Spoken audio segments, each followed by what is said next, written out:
예. 반갑습니다. 저는 김재환 전도사라고 하고요. 예수양남교회 섬기고 있습니다. 소개해 주신 대로 제가 이제 30대 초반이고 아마 제일 여기서 이제 막내 이제 전도사가 아닐까 싶은데 이 자리에 이렇게 이야기를 나눌 수 있는 기회를 주셔서 정말 감사한 마음입니다. 저는 이제 학부에선 신학을 공부하고 또 인류학을 공부했는데요. 이 지금 시간이 주제가 로잔 운동의 미래더라고요. 근데 제가 이 어마어마한 주제를 어떻게 뭐를 무슨 말을 할 수 있을까 고민을 좀 하다가 그래도 제가 나름대로 신학과 인류학 공부를 하면서 한국 교회에 대해서 좀 고민하고 나름대로 정리했던 것들을 좀 소개해드리고 싶은 생각이 이제 있었습니다. 그래서 방금 정미연 교수님께서는 이 큰 집, 우리 이 전 세계 교회 또 인류라는 큰 집에 대해서 이야기를 해주셨다면은 저는 이제 우리 집에 대한 얘기, 한국 교회, 우리 집에 대한 이야기를 좀 이제 하려고 합니다. 이제 간단하게 이제 제가 인류학 이야기를 앞에 이제 짧게 조금 소개만 드리고 바로 이제 본론으로 좀 빨리 넘어가도록 하겠습니다. 인류학과 신학 그리고 인류학과 기독교의 만남이 역사상 이제 두 번 있었다고 저는 생각을 하는데요. 이제 첫 번째 만남은 여기 계신 분들이 아마 많이 알고 계실 거라고 생각을 합니다. 이 폴 히버트라는 아주 저명하고 탁월한 또 인류학자이자 또 선교 신학자였던 이 신학자의 선교 인류학, 이 선교 인류학, 여기 아마 플러에서 공부하신 분도 많이 계실 거라고 생각을 하는데 이 선교 인류학이 있었습니다. 여기 제가 인용을 한 것처럼 인류학 연구는 타자들, 특히 우리와 다른 사람들을 이해하고 사랑하는 것을 돕는 목적으로 한다. 그래서 이제 히버트의 선교 인류학은 이제 1970년대 이 로잔 운동과도 굉장히 깊은 연관이 있는데 우리가 타민족 선교 그리고 부족 선교, 그 토착 선교를 어떻게 하면 더 잘할 수 있을 것인가 라는 큰 질문에 대한 이제 답으로서 인류학을 이제 차용한 것이죠. 인류학이 가지고 있는 좋은 방법론을 가지고 와서 도구로 이제 사용을 한 것입니다. 아마 이제 한국에도 소개가 잘 돼 있어서 많이들 아실 책일 텐데 대표적인 이런 책도 이제 있습니다. 그런데 이제 두 번째 2010년 이후에 최근에 이제 인류학과 신학의 만남이 있습니다. 방금 제가 말씀드린 선교 인류학은 이제 신학계에서 인류학을 일방적으로 이제 가져다 쓴 거라면 지금 이제 논의가 되고 있는 Anthropology of Christianity라는 분야는 쌍방향적인 학제 간 논의가 활발하게 되고 있는 분야입니다. 왜 이런 분야가 갑자기 이렇게 큰 인류학계 안에서 논의되는 분야거든요. 왜 이런 분야가 나타나게 되었는지 그 배경에 대해서는 제가 자세한 내용은 그 각주로 달아 놓았는데 간단하게 말씀드리자면은 20세기에 전 세계 기독교 안에서 일어난 큰 이 변화에 대한 반응으로서 나온 것이거든요. 아마 또 아시는 분 다들 잘 아시겠지만 이제 북반구에서 남반구로 그리고 서구에서 비서구로 기독교의 중심축이 이동을 하면서 인류학자들이 깜짝깜짝 놀랄 만한 일들이 많이 생겼습니다. 왜냐하면 인류학자들의 중요한 필드들은 다 남반구에 있었거든요. 근데 이제 거기에서 중요한 이론들이 나와서 거기 연구를 이제 늘상 해왔었는데 어느 순간부터 남반구에 뭐 파푸아뉴기니나 멜라네시아, 폴리네시아, 아프리카, 남미 이런 데를 가보면은 그 토착적인 게 안 보이고 어느 시점부터 은사주의 교회 그리고 이 오순절 교회들로 가득 차가지고 이 기독교밖에 안 보이는 거예요. 이 인류학자들이 이 기독교에 대해서 진지하게 연구를 시작을 했습니다. 이전에는 기독교 연구를 잘 안 했거든요. 왜냐하면 이제 서양 사람들한테 기독교는 사실상 전통 종교기도 하고 민속 종교기도 하고 이런 부분들이 있어서 잘 안 했었는데 최근 들어서 기독교를 진지하게 이제 연구를 하기 시작했습니다. 그래서 이제 방금 보여드린 이제 뭐 북반구에서 남반구로 기독교 중심축이 이제 옮겨간 이제 그런 뭐 도표고요. 그래서 여기 이제 기독교 인류학의 중요한 이제 질문이 무엇이냐 했을 때 글로벌 사우스라는 공간에서 어떤 일이 일어나고 있는 것인가? 이전에 서구에서 알던 기독교와는 완전히 다른 방식으로 그들 고유의 기독교 실천, 그러니까 기독교의 모습들이 매우 다채롭게 일어나고 있는데 그것은 이제 인류학자들의 문화 연구에 이제 어떤 이제 함의를 지니고 있는가 이런 겁니다. 그래서 이제 요약을 하자면, 아이고 죄송합니다. 기독교 인류학의 목적과 관심은 그동안 서구 세계에서 너무나 익숙하고도 당연하게 여겨졌던 기독교를 낯설게 보는 것이죠. 그러면서 그 안에 있는 사회문화적, 종교적, 신학적, 윤리적 특징과 가능성을 재발견하는 게 이제 전체 기독교 인류학에서 나오는 연구들의 하나의 관심과 목적입니다. 그래서 이제 정리를 하자면 히버트의 선교 인류학이 선교를 위한 인류학이었다면 이 기독교 인류학은 기독교에 대한 인류학이다. 이렇게 이제 볼 수 있겠습니다. 그래서 이런 책들이 이제 최근에 나오는데요. 인류학계에서는 이제 Theology and Anthropology of Christian Life라는 책이 케임브리지에 있는 인류학자에 나왔습니다. 신학과 인류학을 이론적으로 어떻게 접목시킬 수 있을 것인가 라는 이제 책이고요. 신학계에서도 최근에 이제 나온 책인데 Theologically Engaged Anthropology라는 책이 나왔습니다. 이 책은 인류학자들이 반, 신학자들이 반 모여가지고 챕터를 썼는데요. 여기에는 저희에게도 익숙한 뭐 앨리스터 맥그라스나 뭐 세라 코클리나 이런 신학자들도 같이 참여를 하고 있습니다. 그러면서 이제 기독교의 관심이, 그러니까 인류학자들의 관심이 남반구고 제3세계 기독교다 보니까 한국 기독교에 대한 관심도 이제 많이 높아지는데요. 그러면서 한국 기독교에 대한 이제 서구 학자들의 책들, 인류학자들의 책들도 막 나오기를 이제 시작을 했습니다. 대표적인 책들이 이런 책이고 논문들도 많이 있는데 이제 이것도 제가 각주로 서지 정보는 이제 달아두었습니다. 궁금하시면은 이제 뭐 언어 인류학적 그리고 뭐 역사 인류학적 이런 이제 논문들이 있는데 여기서 이제 중심은 한국 교회의 이제 교회가 어떻게 테크놀로지를 사용하는가 이런 것들, 그리고 역사적으로 한국 기독교가 좀 흥미롭다 보니까 그런 부분들을 보고 이제 또 메가처치들이 이제 한국 교회에 많이 있으니까 메가처치 연구도 많이 하고요. 그래서 이제 이런 관점으로서 이제 저의 책에 이제 이야기를 좀 해드리고 싶은데요. 기독교 인류학의 관심이라는 것은 말씀드렸다시피 우리에게 너무나 익숙했던 기독교를 낯설게 보면서 그 안에 있는 가능성들을 재발견하는 것입니다. 이러한 관점에서 제가 한국 기독교를 이제 보려고 했던 게 이제 저의 관심이었고요. 앞으로도 이제 저의 관심인데 그러면서 이제 제가 우리는 일하는 목회자라는 일하는 목회자라는 이슈에 이제 주목을 했습니다. 우리 집 이야기입니다. 한국 기독교 인류학으로서 우리는 일하는 목회자입니다. 이 부제는 한국교회 성장주의의 이면과 이중직 목회자의 현실에 대한 인류학적 연구이고요.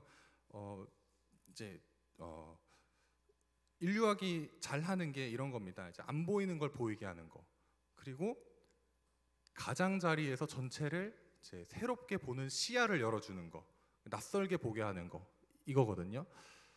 저는 이제 뭐 개인적인 그냥 생각이 저 이 모임을 참여하면서 굉장히 행복했고 많은 어른들과 또 동료 교역자들을 만나면서 정말 좋았고 행복했는데 한 가지 또 이런 생각이 들었습니다. 이제 뭐 가치 판단을 빼고 어쨌든 이 자리는 한국 교회의 중심부다.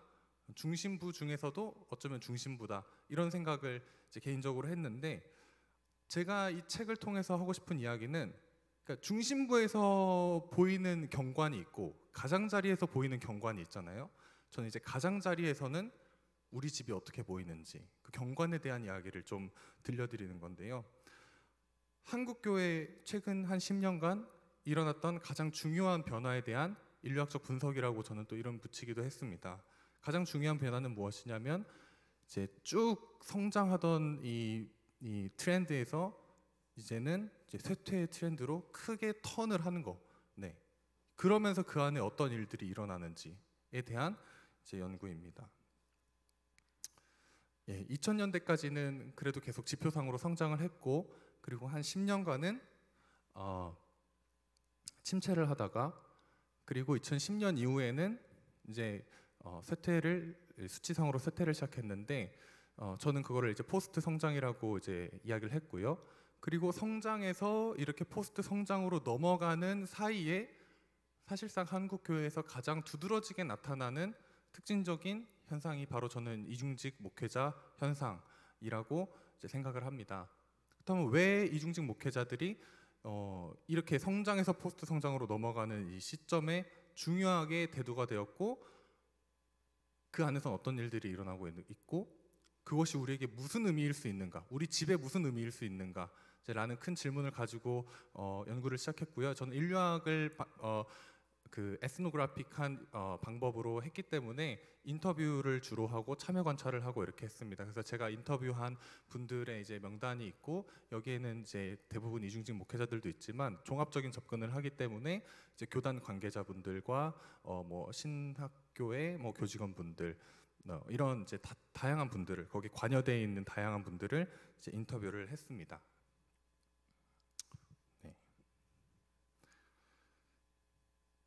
그래서 가장자리의 경관이 어떻느냐, 일단은 말씀드리자면 일하는 목회자, 지금 이중직 목회자가 우리 집 안에 전체 목회자 중에 70% 정도 있다고 저는 생각을 합니다. 정확한 수치는 없습니다. 왜냐하면은 대부분의 교단들에서 이중직을 이제 제한을 두거나 강하게 불법이라고 이제 하고 있기 때문에 정확한 수치는 없지만 제가 이것을 어떻게 이제 이해를 하냐면 미자립 교회의 수치는 교단별로 통계를 가지고 있거든요. 그걸 통해서 보면은 70%쯤 되겠다. 왜냐면은 교단마다 미자립 교회의 수치가 한 40%에서 50% 정도 지금 됩니다. 근데 제가 인터뷰를 하면서 참 좀 마음 아프기도 하고 좀 흥미로운 얘기를 들었는데 미자립 교회를 정하는 그 기준이 교회에 1년 그 결산했을 때 2천만 원에서 3천만 원 정도가 이제 미자립 교회 기준이라고 하시더라고요. 물론 교단들마다 약간씩 다른데 거의 그 선입니다. 근데 그분이 그 실무자 하시는 분이 뭐라고 말씀하시냐면은 이 금액의 기준이 12년 전인가 기준이라는 거예요. 그러니까 이거를 물가나 이런 거에 맞춰가지고 현실화를 시켜버리면 미자립 교회의 비율이 얼만큼 올라갈지 이게 교단으로서는 감당이 안 되기 때문에 그거를 고치지를 못한다고 이제 하는 겁니다. 그래서 저는 최소한 보수적으로 잡아도 60%, 70%의 목회자들은 이중직 목회를 경험했거나 그리고 지금 하고 있고 또 앞으로는 더 많이 하게 될 것이다 라는 것이 이제 저의 이제 개인적인 생각입니다. 왜 이렇게 일하는 목회자들이 많아졌을까요? 그거는 바로 한국교회가 쇠퇴하기 시작한 그 쇠퇴의 방식과 관련이 있는데 한국교회가 쇠퇴하는 방식은 극심한 양극화라는 방식으로 이제 쇠퇴를 합니다. 이제 인터뷰 내용을 소개를 해드리자면 이런 이야기를 이제 하시더라고요. 이제 우리 교단에 9,000개 교회가 있다고 하는데 아마 수치만 들으면은 바로 아실 수 있는 교단입니다. 근데 상위 10%의 900개의 교회가 있잖아요. 그 10%의 교회에 80%의 이제 교인이 출석을 하고 있다. 이렇게 이제 얘기를 하시더라고요. 나머지 90%의 교회가 20%의 교인을 이제 어떻게 보면은 가지고 있고 출석을 하고 있다. 얘기를 하시는 거죠. 그래서 양극화가 너무 심각하다라고 양극화가 되고 있다라고 말하기에는 이미 뭐 걷잡을 수 없이 지금 이제 현실의 상황이 이제 이렇다는 것입니다. 그렇다 보니까 미자립 교회 목회자들이 많아질 수밖에 없었는데 여기서 쇠퇴하는 한국 교회 쇠퇴를 경험하는데 시차가 발생하는 것이죠. 이제 소수의 그 교회에는 90%의 교인을 가지고 있는 그 교회에는 그 교회가 경험하는 쇠퇴와 나머지 90%가 경험하는 쇠퇴라는 것이 질적으로 완전히 이제 다른 쇠퇴입니다. 그래서 이게 저는 우리가 한국 교회를 한 집으로 우리 집으로 상상하기가 굉장히 어려운 지점이라고 생각을 하는데요. 그러니까 이제 한 집에 있는데 다른 집인 거예요. 이 10% 안에 우리 중심부에 있는 이 자리에서 상상하는 쇠퇴와 그 밖에 계신 분들이 상상하는 쇠퇴는 완전히 다릅니다. 여기서는 사실상 이제 쇠퇴가 지연되고 계속 지연되고 있다면 이 다수의 미자립 교회에서는 쇠퇴가 삶 속으로 확 들어와 버립니다. 삶 속으로 들어옵니다. 이게 그러면서 경제적인 생존과 이제 각자 도생의 생존으로 순식간에 이제 내몰리게 되는 것이죠. 그래서 저는 이분들이 경험하는 이 서바이벌 생존의 상황을 이중적 생존이라고 이야기를 했는데요. 먼저는 경제적 이제 생존입니다. 내가 생계가 안 되고 가족들이 굶어야 하기 때문에 어쩔 수 없이 일터로 나가는 거. 그런데 이제 그러다 보니까 한국교회 정서상 이분들이 굉장히 이제 낙인을 많이 경험을 하십니다. 너는 아까 이제 노말 얘기를 해주셨는데 넌 노말한 목회자가 아니다. 그리고 넌 불성실한 목회자다. 뭐 이따가 좀 나오겠지만 뭐 앞치마 두른 게 무슨 목회자냐, 뭐 이런 식의 다양한 이야기들을 가족들에게도 듣고 동료 목회자들에게도 듣고 이제 심지어 불신자들한테 그리고 다른 교회 성도님들한테도 듣고 뭐 이런 일들이 일어나면서 어떤 게 문제가 되냐면 목회자로서의 정체성을 유지하는 게 너무 힘든 거예요. 그러니까 목회자로서의 또 오전에 소명에 대해서 얘기해 주셨는데 그 소명이 있는 거는 확실한데 내 목회자로서의 정체성을 지키는 목회자로서의 생존이 또 그 문제가 발생을 하는 겁니다. 그래서 저는 경제적 생존과 실존적 생존을 경험하고 있다. 그래서 이분들이 지금 이제 경험하는 그 삶의 양식을 제가 좀 도식화를 해봤는데 삶 속에 이제 생계와 노동이 이제 들어오고 목회자로서의 정체성이 있는데 이 목회와 노동, 목회와 생존이라는 것은 상호 침투하는 방식으로 관계를 맺고 있습니다. 뭐 간단하게 설명을 드리면 목회에 내가 좀 더 이제 힘을 쓰려고 하면은 가족들이 굶는 거예요. 그래서 이제는 일을 그래도 몇 시간 더 하자 하면은 목회자로서 이 역할을 감당하는 부분들이 너무 힘들어지는 겁니다. 이게 이제 계속 상호 침투하면서 줄타기를 하시는 거죠. 이렇게 갔다가 계속 이 상호 침투하는 관계를 맺고 있는데 어떻게든 이 둘 사이를 교통 정리를 해야 되니까 이제 두 가지로 이제 나눠집니다. 그 성과 속. 그래서 이제 목회와 노동의 이 자기 삶 속에 있는 그 관계를 이제 완전히 분리시키는 분들, 그리고 이 둘을 완전히 이제 통합시키는 분들, 이런 쪽으로 이제 가고요. 이 두 개에 대해서 우리가 다양한 이야기를 할 수 있고 또 선교적 접근의 측면에서도 이야기를 할 수 있겠지만 이제 그 얘기는 이제 책에 이제 있는데 그거보다 지금 제가 드리고 싶은 말씀은 이렇게 이제 목회자 정체성이 갈등을 겪으면서 어떤 일이 일어나냐면 목회자 정체성 자체가 재구성되는 일이 발생하고 있다. 이런 얘기를 이제 드리고 싶습니다. 제가 아까 말씀드린 대로 이제 성장과 이제 쇠퇴로 가면서 이중직 목회자들이 나오는데 이분들이 일터에서 일을 하면서 목회를 하면서 듣는 이야기들이 이런 겁니다. 교회가 세워지게 하소서. 그러니까 지금 이분들이 나름대로 목회는 하고 있는데 그건 교회가 아니라는 거예요. 교회는 건물이 있어야 되고 그리고 한심하다, 믿음 없는 목회자, 불성실한 목회자 등등 이런 얘기들이 너무 많습니다. 이런 목회자로서의 기본적인 정체성마저 흔들려 가면서 목회를 하시는 분들이 이제 70% 정도가 있다고 우리 생각할 수 있는 거죠. 근데 이런 이 일종의 낙인, 이런 인식이 전제하고 있는 게 뭐냐면 목회란 무엇이고 목회는 이래야 돼. 그리고 목회자는 이래야 돼. 그 신앙은 이래야 돼. 라는 식의 그런 인식이 전제되어 있는 건데 그것들은 이 앞에 이제 동그라미인 한국교회 성장의 시기에 형성이 되었다는 것이죠. 한국교회가 계속해서 성장하는 환경에서 목회란 이래야 되는 것이고 목회자는 이래야 되는 것이고 라는 것들이 이제 형성이 되었다는 것입니다. 근데 이분들이 지금 쇠퇴를 자기 몸속에 들어온 이 삶 속에 들어온 쇠퇴라는 현장에서 이분들이 하셔야 되는 일이 뭐냐면 성장의 환경에서 이분들이 이 배워왔고 했던 것들을 쇠퇴라는 환경에서 목회가 무엇이고 교회란 무엇이고 복음이란 무엇인지를 다시 계속 이제 다시 대답을 해야 되는 자기의 목회적 정체성을 위해서도 생존을 위해서도 이걸 계속해서 쇠퇴기의 언어로 재구성하고 재정의하는 일들이 일어나고 있는 것입니다. 네.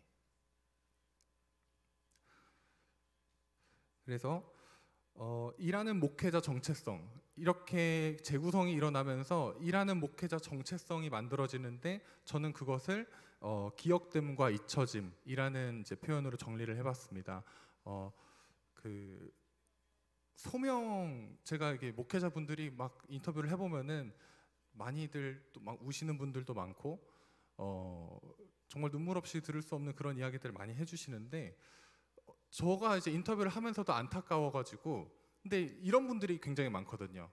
목회만 조금 그냥 주일에 그만두고 일을 하루라도 더 하면 가족들이 더 그래도 먹고 살 수 있고 본인도 건강하게 살 수 있고 그러니까 목회만 좀 그만두면 사람답게 살 수 있는 분들이 많은데 목사님 혹시 목회 그만두고 싶은 생각은 안 해보셨어요?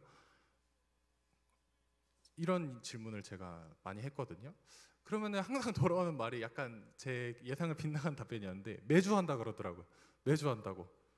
근데 그만두시진 않으세요. 근데 왜 안 그만두세요? 하면은 이분들이 말하는 게 그거예요. 소명. 나는 부르심, 하나님이 나를 부르셨다. 나의 삶은 내가 목회자로 살아갈 때에만 의미 있는 삶이고, 그렇기 때문에 나는 이런 상황에서도 이걸 놓칠 수가 없다. 또 오전에 이제 김한효 목사님께서 그 김남준 목사님의 책을 인용을 해주셨지만 그냥 그거에 그냥 실사판입니다. 그 이야기가 펼쳐지는. 너 이래도 이 길을 갈래라고 물어보고 싶으시면은 제 책도 같이 한 권 이렇게 신학생들한테 읽혀주시면은 아마 예, 신학생 정원이 좀 더 많이 줄을 것 같다는 생각이 드는데, 정말 그 질문을 매주 마주를 하시는 거예요. 대면을 하시는 거예요. 근데 어쨌든 부르심이 있어서 그 자리를 계속 지키는데 여기서 역설적인 일이 하나가 일어납니다. 나는 부르심 받은 존재여서 있는데 내가 살아가는 상황을 보니까 하나님께서 나를 불렀다는 사실을 잊어버린 것 같다. 이런 이야기들이 나오는 거예요. 하나님께서 나를 목회자로 불렀으나 그 사실 자체를 잊어버렸다. 인터뷰 중에 이런 이야기가 나왔습니다. 나는 내 형편을 그런 형편이라 생각하거든. 누군가가 나를 파송했는데 다 잊어버린 거야. 다 까먹은 거지. 그래서 방금 또 정미연 선교사님께서 이제 예레미야 얘기도 해주신, 저 사실 제 이야기도 이제 그쪽으로 가거든요. 바벨론 포로의 정체성. 이것도 인터뷰 때 이제 나온 이야기인데 시편 137편에 나오는 이 바벨론 포로로 끌려간 이스라엘 백성들의 정체성이 사실 지금 이중직 목회자들의 정체성이랑 정확하게 일치를 합니다. 이게 어떤 거냐면 이스라엘 백성들이 나는 우리 민족은 하나님의 백성이다.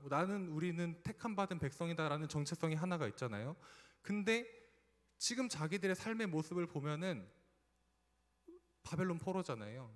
그래서 그 하나님이 우리를 버리신 것 같고 그 하나님이 나를 잊으신 것 같은 그런 상황. 그러면서 바벨론 강가에서 눈물을 흘리는 지금 이 상황이 지금 우리 집에 있는 70%의 목회자들의 지금 상황이라는 것입니다.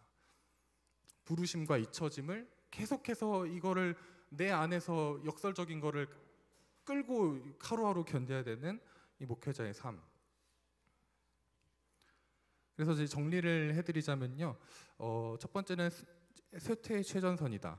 이중직 목회자 현상이라는 것이 한국교회 쇠퇴의 최전선이다. 제가 막 이런저런 책들을 보고 막 하다 보니까 20세기 초반에도 한국교회는 위기다 막 이런 얘기가 있었더라고요. 한국 기독교 시작되지도 얼마 안 하는데 쇠퇴에 대한 얘기, 위기에 대한 얘기는 늘 있었는데 양쪽 어쨌든 간에 지표상으로는 성장을 했고 지금 우리는 처음으로 한국교회, 쇠퇴하는 한국교회를 경험을 하고 있습니다. 그런데 과연 그 쇠퇴를 실질적으로 경험하는 게 누구냐는 것이에요. 이중직 목회자들이 지금 그 쇠퇴를 삶으로 경험을 하고 있습니다.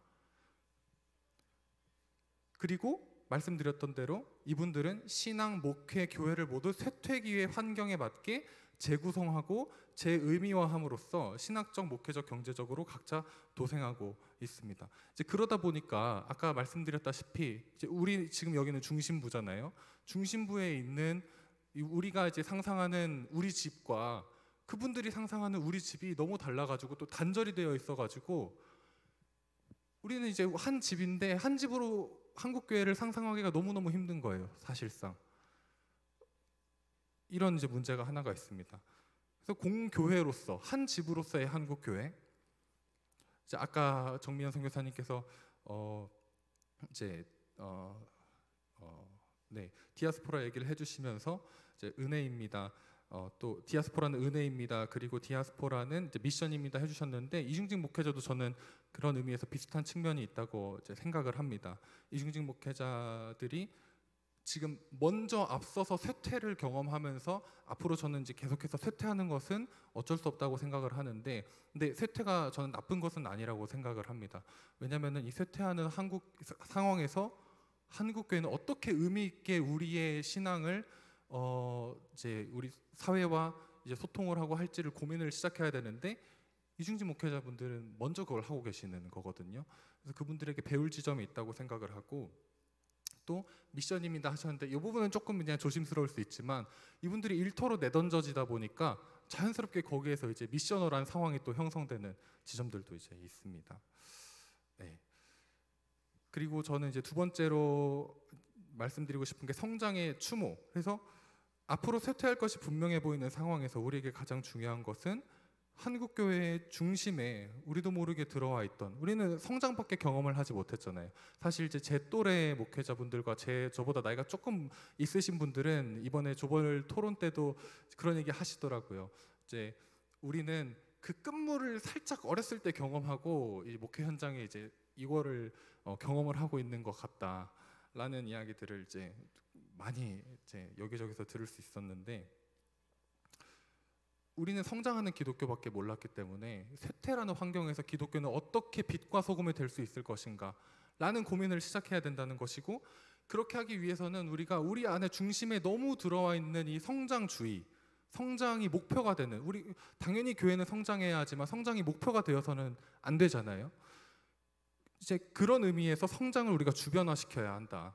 그러면서 그 우리의 중심을 성장이 아니라 다른 것으로 우리가 이제 뭔가를 재구성을 해야 되는데, 그것이 무엇이 이제 될 것인가. 저는 오전에 정미환 그 교수님 말씀 들으면서 뭐 다양한 키워드들이 굉장히 영감을 이제 주었는데, 풍성함이라던가 아니면은 아주 근본적인 의미에서 다시 한번 이제 유기성 목사님 말씀해 주신 것처럼 예수님, 뭐 목회가 아니라 예수님, 이런 식의 이제 또 실질적인 턴이 하나가 있어야 되지 않을까라고 이제 생각을 했습니다. 그래서 이중직 목회자라는 이중자 목회자 현상이라는 한국교회 가장자리의 경관, 제가 방금 말씀드린 게 이 가장자리에서 보는 한국교회의 경관입니다. 라는 이 경관은 우리는 어떻게 지난 50-60년간 성공하는 동시에 실패해 왔는가라는 질문과 이후 과제를 던져준다고 저는 생각을 합니다. 그래서 제가 이제 책의 한 부분을 이제 인용구를 읽어드리고 또 이제 인류학 얘기로 잠깐 돌아가서 마칠 텐데요. 성장의 동력이 생명력을 다한 지금 과도기의 한국 교회는 혼란 속에 있다. 이 혼란을 넘어서고 과거를 성찰하며 책임 있는 미래를 모색하기 위해 가장 먼저 해야 하는 일은 성장을 추모하는 것이다.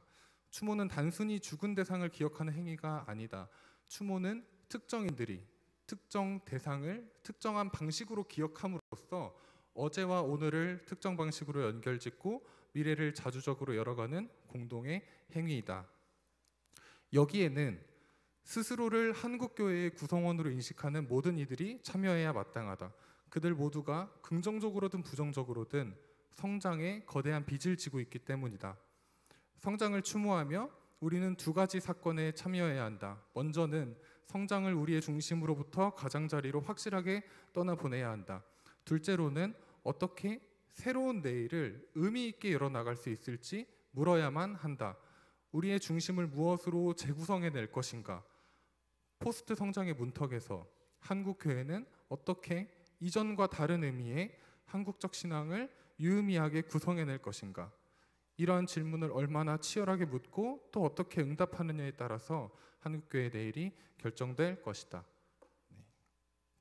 그래서 이제 다시 기독교 인류학 얘기로 좀 돌아와서요. 그래서 이런 기독교 인류학적인 관점과 접근이 한국 교회와 또 로잔 운동에 어떤 의미가 있을 수 있는가라고 했을 때, 첫 번째로는 성찰적 효과라고 저는 생각을 합니다. 우리가 반추할 수 있다는 것이죠. 약간 바깥의 관점으로 가져와서, 우리가 우리 집에만 있을 때는 우리 집이 어떤지 잘 모르잖아요. 근데 남의 집이랑 비교도 해보고 하면은 우리 집이 지금 어떤 상황인지 성찰할 수 있다, 반성할 수 있다. 그래서 이런 이제 가장자리의 경관, 이런 걸 통해서 우리의 과거와 현재를 낯설게 발견함으로써 의미 있는 내일을 모색할 수 있다. 이게 이제 하나고요. 그리고 제가 이제 소개해드리고 싶었던 지금까지의 내용이고요. 그리고 로잔 운동은 이런 기독교 인류학이라는 하나의 큰 트렌드에서 어떤 도움을 얻을 수 있는가? 저는 이제 세계 기독교에 대한 이해라고 생각을 합니다. 방금 저는 이제 기독교 인류학적인 입장에서 한국교회에 대한 이제 인류학적 분석을 소개해드렸다면, 이런 분석들이, 인류학적 분석들이 전 세계 교회를 대상으로 지금 이루어지고 있습니다. 이런 데이터들이 계속해서 쌓이는 것이죠. 특히 이제 남반구를 중심으로 그런 일들이 많이 일어나고 있는데, 지금 이제 큰 집, 로잔 운동은 사실상 이제 큰 집이잖아요. 큰 집. 큰 집을 섬기기 위한 로잔 운동이 이런 식으로 지금 이제 축적되고 있는 인류학자들의 이 연구 결과와 데이터들을 이제 분명히 참고해서 도움을 받을 수 있을 것이다. 세계 복음주의 운동으로서 로잔 운동의 담론 생산과 교회 섬김, 선교 활동의 주요한 나침반이 되어줄 수 있다. 네, 이렇게 이제 생각을 합니다.